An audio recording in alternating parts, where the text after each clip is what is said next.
कि आपसे चर्चा करने में मुझे बहुत देरी हो गई। एक्चुअली आज जब मैं जयपुर में उतरा तब से लेकर के कार्यकर्ताओं का अपार स्नेह मुझे मिला और उन सब कार्यकर्ताओं के प्रेम के कारण से मैं उन सब के साथ ही आपस में चर्चा में लगा रहा और फिर सब स्वागत भी करना चाहते थे तो उनको भी मैं निराश नहीं कर सकता था। मेरे ये वो इतनी दूरी से आए, इतना कष्ट झेल करके आए हैं, बरसात का समय है, रास्ते विकट है, फिर भी वो लोग आए तो मैं उनका प्रेम ठुकरा नहीं सकता था। उनके प्रेम को और स्वीकार करना जरूरी था, इसलिए मैं आप सबके बीच में देरी से आया। दूसरा यही इस मौके पर यही निवेदन करना चाहूँगा कि इस समय केंद्र सरकार का बजट आया है जो बहुत बेमिसाल बजट है। प्रत्येक व्यक्ति के जीवन स्तर को ऊंचा उठाने का बजट है, देश की समृद्धि का बजट है, चाहे सड़कों के मामले में हो, चाहे बिजली के मामले में हो, पानी के मामले में हो और आम आदमी के रोजगार के निमित्त हो, मुद्रा योजना हो, नियुक्तियों का मामला हो, नौकरियों का मामला हो, सब मामलों में केंद्र सरकार ने बहुत अच्छा बजट दिया है और उस बजट के कारण से राज्यों को भी बहुत ताकत मिली है। और हमारे राजस्थान सरकार के मुख्यमंत्री भजन लाल जी ने जो बजट दिया है वो भी बहुत शानदार बजट दिया।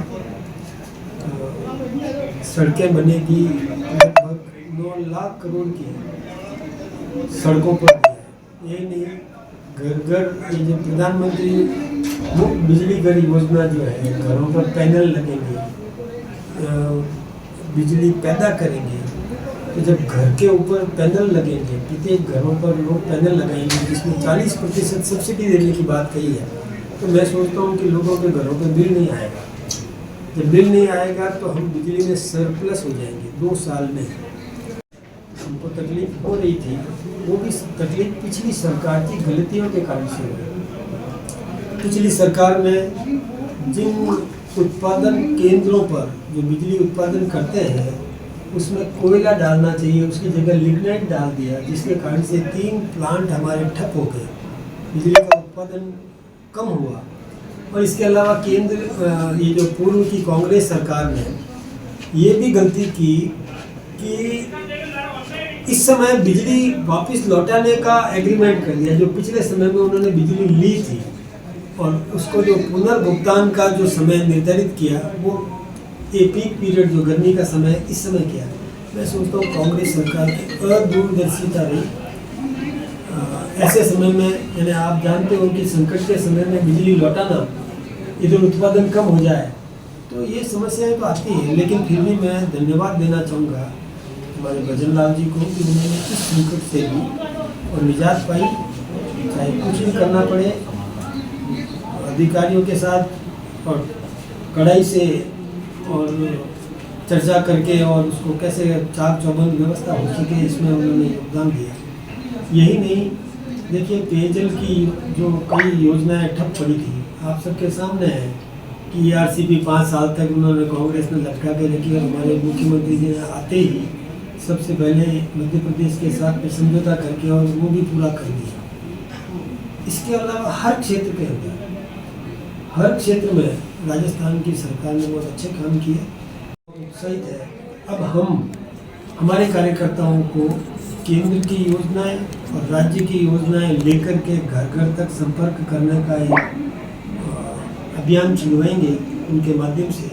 और निश्चित रूप से भारतीय जनता पार्टी अजय भारतीय जनता पार्टी बनेगी और लगातार हम और कांग्रेस को और चारों खाने चित करेंगे।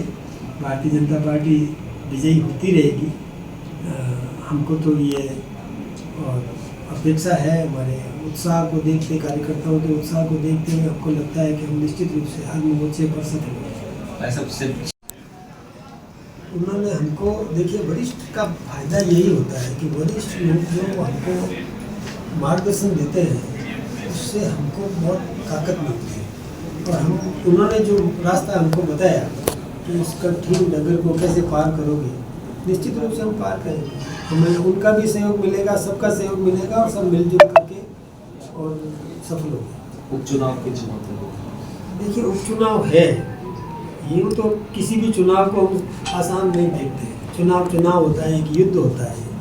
ये युद्ध ऐसा होता है कि जिसमें हमको बहुमत प्राप्त करना होता है। तो हमारी राज्य सरकार की योजनाएं, केंद्र सरकार की योजनाएं और हमने अब तक जो काम किए हैं उन योजनाओं को लेके हमारा कार्यकर्ता उन क्षेत्रों में छा जाएगा इलाके में, और हम 5 चुनाव जीत गए।